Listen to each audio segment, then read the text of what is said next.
nandito ngayon tayo sa Sitio Balod, Barangay Macagtas, Catarman Northern Samar. Nandito po ngayon yung pagbabaha kahapon at kagabi. Ayun, di hanggang dito yung tubig kagabi.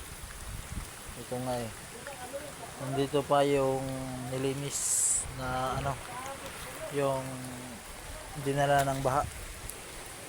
At ayan o.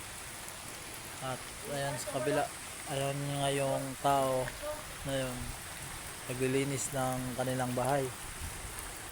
At yung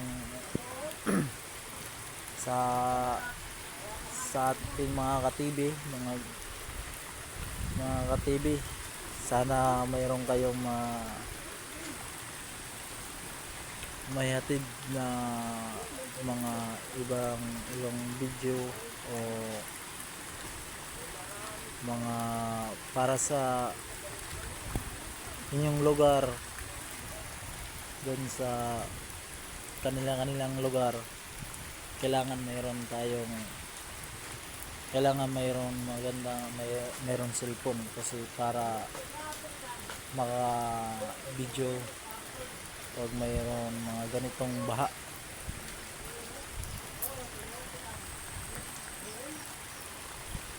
Hanggang dito lang ako, bro,